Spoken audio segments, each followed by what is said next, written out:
Olá, bom dia a todos. Espero que esteja tudo a correr muito bem.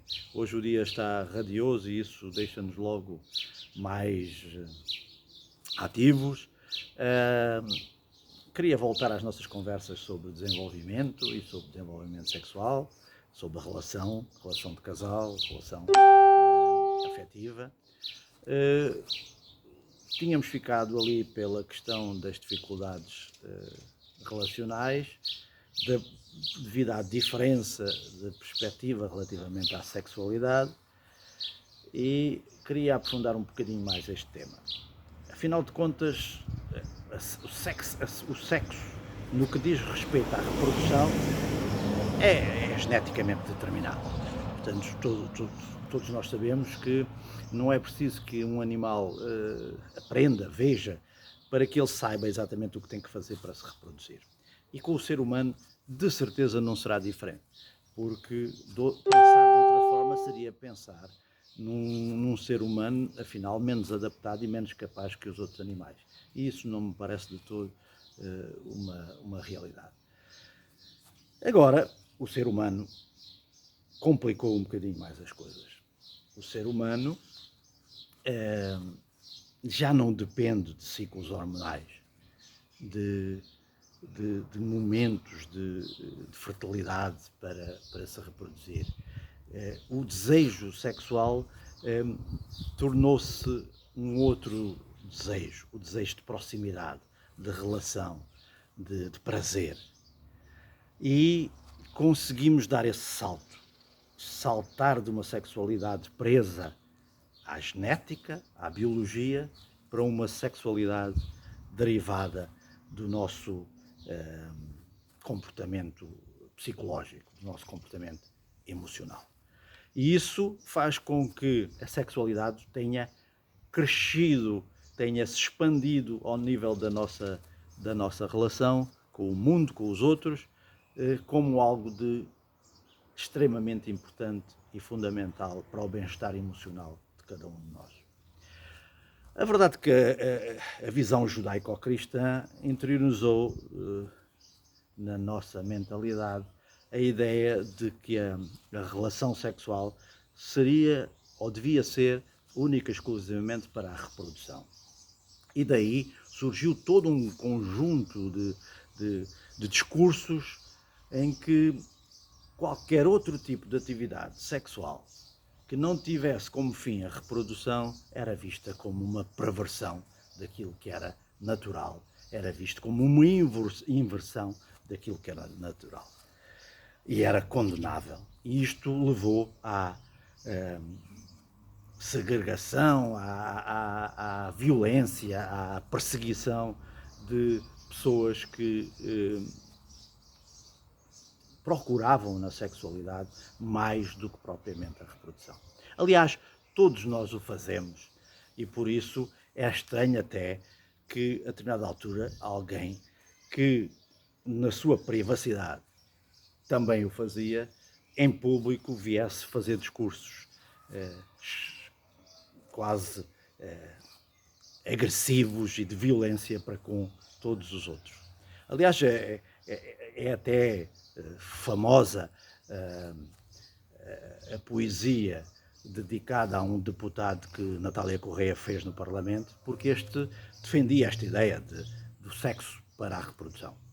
E então ela dizia-lhe com toda a propriedade que se ele só tinha 2 filhos, era sinal que só tinha feito 2 relações sexuais e por isso, como a função faz o órgão daquele sujeito já não devia ter qualquer utilidade. Era mais ou menos esta a brincadeira e com toda a razão, porque essa é a realidade.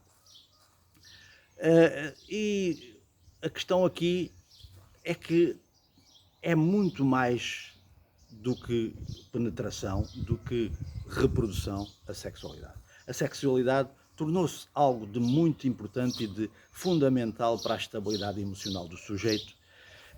Apesar de haver estas diferenças genéricas entre uma sexualidade mais masculina e uma sexualidade mais feminina, no geral, todos nós, seres humanos, queremos proximidade, sentir sentir-se desejado, dar prazer ao outro, sentir que o outro tem prazer connosco. E a relação sexual é muito mais do que mera penetração.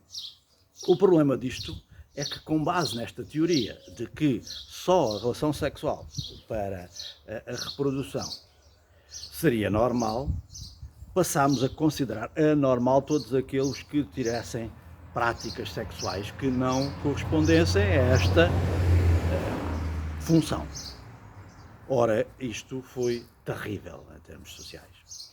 E ainda hoje é terrível, porque fez com que pessoas que têm outra orientação sexual, que dirigem os seus desejos não para pessoas de sexo oposto, mas para pessoas do mesmo sexo, sejam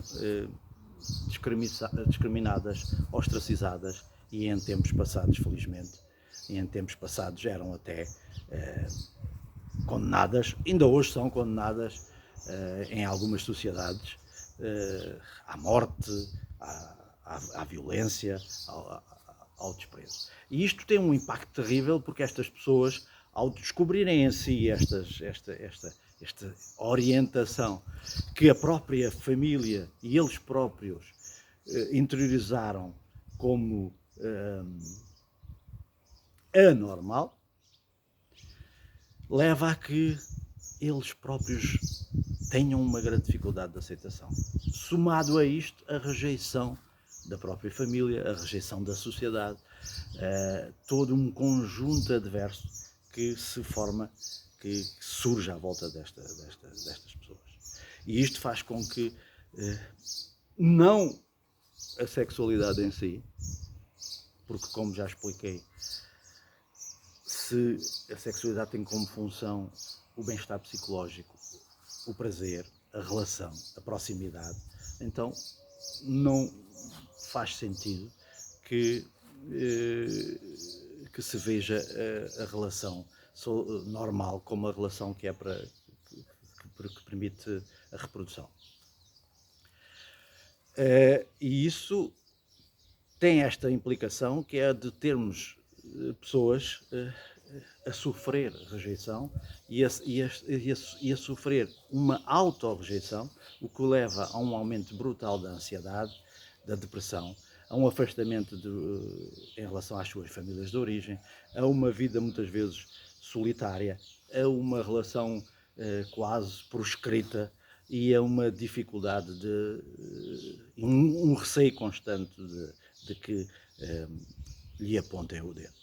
Ora, isto é algo de inaceitável numa sociedade como a nossa, que tem que aceitar a diferença e perceber que esta diferença sempre existiu, que ela não é anormal, não é irresponsável, não é de responsabilidade de alguém, nem é algo que tenha algum prejuízo para qualquer outro ser humano. Antes, pelo contrário, se estimula a relação amigável e prazerosa entre duas pessoas, só pode ser algo de bom. E esta era a mensagem que vos queria deixar hoje. Sei que é polémica, sei que talvez vá gerar muita discussão, mas é a forma como eu considero que devíamos ver esta questão. Bom dia a todos e muito obrigado por assistirem ao vídeo.